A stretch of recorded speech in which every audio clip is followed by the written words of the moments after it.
भाभी, नाश्ता बन गया क्या? मैं लेट हो रहा हूँ। हाँ हाँ हो गया। लो, आलू के पराठे बनाए हैं आज। क्या बात है, मजा ही आ जाएगा फिर तो। जी करता है कि सारे काम छोड़ूं और आराम से बैठकर बस ये पराठे ही खाता रहूं।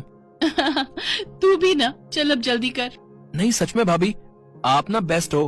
हाँ वो तो है, लेकिन जब रसिका आएगी ना इस घर में, तब देखेंगे कि तुम रसिका के गुण गाते हो या फिर मेरे। क्या भाभी, फिर वही बात। आप जाओ किचन में और मुझे पराठे पर फोकस करने दो। हाँ, देवर और भाभी का बड़ा ही प्यारा रिश्ता होता है। इसमें मान सम्मान भी होता है और हंसी मजाक भी। सरिता की शादी किशोर से हुई थी और राहुल उसका देवर था। किशोर और राहुल की उम्र में 10 साल का बड़ा अंतर था। जब राहुल छोटा था तभी उसके माता पिता का देहांत हो गया था। उनके जाने के बाद पहले किशोर ने और फिर भाभी बनकर आई सरिता ने राहुल को अपने बेटे की तरह पाला था। सरिता और किशोर की कोई औलाद नहीं थी, इसीलिए उन्होंने अपना सारा प्यार राहुल पर ही लुटा दिया था। राहुल मजे से पराठे खा रहा था कि तभी किशोर वहां आया। हाँ भाई, क्या बनाया आज? आओ भैया और मिलो वर्ल्ड की सबसे बेस्ट शेफ से, आलू पराठा स्पेशलिस्ट 10 सरिता भाभी से। मस्का लगाना तो कोई तुझसे सीखे। और बता क्या चल रहा है? कुछ नहीं, बस अगले महीने एग्जाम और फिर नौकरी की तैयारी। गुड। आज अगर माँ बाबूजी जिंदा होते तो कितने खुश होते। बस तू जल्दी से अपना काम धंधा शुरू कर, फिर हम रसिका को ले आएंगे पूरी धूमधाम से। क्या यार भैया, जब देखो वही बात। आप पराठे खाओ ना, और मुझे भी शांति के साथ पराठे खाने दो। अब ये शांति कौन है? उसके लिए भी पराठे पैक करवा दूं क्या? चुप हो जाओ आप दोनों। किशोर के घर में हमेशा ऐसे ही हंसी मजाक का माहौल रहता था। किशोर एक कंपनी में काम करता था और सरिता घर संभालती थी। माँ बाप के एक साथ चले जाने के बाद रिश्तेदारों ने किशोर की शादी बहुत जल्दी कर दी थी, ताकि वो दोनों मिलकर राहुल का ख्याल रख सके। सरिता भी भाभी नहीं बल्कि माँ के रूप में राहुल का पूरा ख्याल रखती थी। ऐसे ही कई दिन गुजर गए। राहुल की कॉलेज की पढ़ाई अब खत्म होने वाली थी। फिर एक दिन कॉलेज में। हाय। हाय रसिका, कैसी हो? मैं ठीक हूँ, आप कैसे हो? अरे यार, ये तुम मुझे आप क्यों बोलती हो? तो क्या बोलूं? तुम बोलो ना, जैसे मैं तुम्हें बोलता हूँ। मैं आपको तुम बोलूं? फिर वही बात। अच्छा खैर छोड़ो, अंकल आंटी कैसे हैं? वो बढ़िया है। आप बताइए, भैया भाभी कैसे हैं? हाँ, वो भी मस्त है। अच्छा रसिका, मैं चलता हूँ, मुझे दोस्तों के साथ फिल्म देखने जाना है, तो मैं लेट हो रहा हूँ। ठीक है, बाद में मिलते हैं। Okay, bye. बाय। रसिका चाहती थी कि राहुल उसे भी अपने साथ फिल्म देखने ले जाए, लेकिन राहुल रसिका से हर वक्त कन्नी ही काटता रहता था। रसिका वहाँ से दुखी होकर घर की तरफ चल पड़ी। दरअसल राहुल और रसिका के पिता बहुत अच्छे दोस्त हुआ करते थे। उन दोनों ने बचपन में ही रसिका और राहुल की शादी तय कर दी थी, पर शादी से पहले ही राहुल के माता पिता का देहांत हो गया। लेकिन किशोर और सरिता दिल से चाहते थे कि रसिका ही उनके घर की बहू बनकर आए, इसीलिए वो रसिका का नाम लेकर राहुल को छेड़ते रहते थे। रसिका भी राहुल को ही अपना पति मान चुकी थी। वो कभी कभार जानबूझकर राहुल से मिलने के लिए सज धज कर तैयार होकर कॉलेज आती थी। उससे बात करने की कोशिश करती थी, लेकिन राहुल उससे बचता फिरता था। लेकिन अब जब दोनों बड़े हो गए थे तो शादी की बात भी चलने लगी। आओ आओ किशोर बेटा, कैसे हो? नमस्ते आंटी जी, मैं ठीक हूँ। नमस्ते आंटी जी, आप कैसी हैं? मैं भी ठीक हूँ। रसिका, ओ रसिका, जल्दी आओ, देखो तुम्हारे जेठ जेठानी आए हैं। अपनी माँ की आवाज सुनकर रसिका फूली नहीं समाई। वो जल्दी से सिर पर पल्लू रखकर बाहर आई और आकर उसने किशोर और सरिता के पैर छुए। हालांकि उसकी नजरें किसी को ढूंढ रही थी। क्या हुआ रसिका, किसे ढूंढ रही हो? जी किसी को नहीं, मैं चाय लाती हूँ। रसिका की बात सुनकर वहाँ सभी लोग मुस्कुरा दिए। तभी किशोर ने कहा, आंटी, अब वक्त आ गया है, हमें जल्दी से अपनी जिम्मेदारियां निभा देनी चाहिए। हाँ बेटा, मैं भी यही चाहती हूँ। मेरी तबीयत भी ठीक नहीं रहती, डॉक्टर भी जवाब दे चुके हैं। जिस शुगर ने रसिका के पापा को निकल लिया, वही अब मुझे भी मार रही है। अब तो इंसुलिन भी कोई काम नहीं करता है। हिम्मत रखिए आंटी जी, सब ठीक हो जाएगा।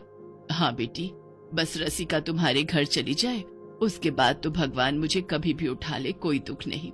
उसी दिन पंडित जी से बात कर शादी की तारीख तय कर दी गई। ये देखकर रसिका की खुशी का ठिकाना नहीं था, लेकिन घर आकर जैसे ये बात किशोर ने राहुल को बताई तो वो बहुत नाराज हो गया और गुस्से से बोला, भैया भाभी, मुझे रसिका से शादी नहीं करनी है। ये क्या बोल रहा राहुल? पर माँ बाबूजी की यही इच्छा और मेरी इच्छा का क्या? मुझे रसिका पसंद नहीं है, साफ बात ये है। क्या बुराई है उसमें? सुंदर है, संस्कारी है और आप समझ नहीं रही हो भाभी, वो सीधी सादी बहन जी टाइप लड़की है, हमारी नहीं जमेगी। देख राहुल, तेरी शादी तो रसिका से ही होगी, वरना याद रखना वो वसीयत वाली बात। वसीयत का नाम सुनते ही राहुल चुप हो गया। उसे झुकना पड़ा और कुछ दिनों बाद राहुल और रसिका की शादी हो गई। रसिका बहुत खुश थी। वो घर के कामों में सरिता का पूरा हाथ बटाती और किशोर की भी बहुत इज्जत करती थी। लेकिन दूसरी तरफ राहुल अब बहुत चुपचाप रहने लगा था। साफ पता चल रहा था कि वो इस शादी से खुश नहीं है। फिर एक दिन डाइनिंग टेबल पर, राहुल, वो वकील साहब आएंगे शाम को, तुम्हारे साइन चाहिए उन्हें 3-4 कागजों पर। अब ठीक है भैया, मैं कर दूंगा, अभी ऑफिस जा रहा हूँ। दरअसल किशोर और राहुल के पिता शंभुनाथ एक वसीयत छोड़ गए थे। उसके मुताबिक राहुल को उनकी जायदाद का आधा हिस्सा उसी दिन मिलेगा जब वो रसिका से शादी करेगा। रसिका से शादी के बाद किशोर ने उसी दस्तावेज के बारे में राहुल से बात की थी। शाम को वकील आया और उसने राहुल से पेपर्स पर साइन भी करवा लिए। अब शंभुनाथ की आधी जायदाद का मालिक राहुल बन चुका था। कुछ दिन बाद एक सुबह जब सब लोग उठे तो रसिका के तेज तेज रोने की आवाज सुनाई दी। उसके हाथ में एक चिट्ठी थी जो राहुल उसके लिए छोड़कर कहीं चला गया था। उस चिट्ठी में राहुल ने लिखा था कि वो रसिका से शादी करने से पहले एक दूसरी लड़की से शादी कर चुका था जो पहले से ही उसकी गर्लफ्रेंड थी, और उसने सिर्फ अपने पिता की जायदाद पाने के लिए रसिका से शादी की थी, और अब वो अपना सारा हिस्सा लेकर अपनी पहली पत्नी को साथ लेकर विदेश जा रहा था। किशोर ने फौरन राहुल को फोन किया, मगर राहुल ने उसका फोन नहीं उठाया। उल्टा ये मैसेज कर दिया कि अब से उसका ना तो रसिका से कोई रिश्ता है और ना ही किशोर और सरिता से। ये क्या किया राहुल, ऐसा कैसे कर दिया तूने? जरूर हमारी ही परवरिश में कोई कमी रह गई होगी, वरना वो कभी ऐसा नहीं करता। नहीं भाभी, आप अपने आप को मत कोसो। मेरी किस्मत खराब है जो मेरे आते ही ये घर टूट गया। रोती बिलखती रसिका को किशोर और सरिता ने सहारा दिया। राहुल के धोखे की बात रसिका की माँ बर्दाश्त नहीं कर पाई और वो भी चल बसी।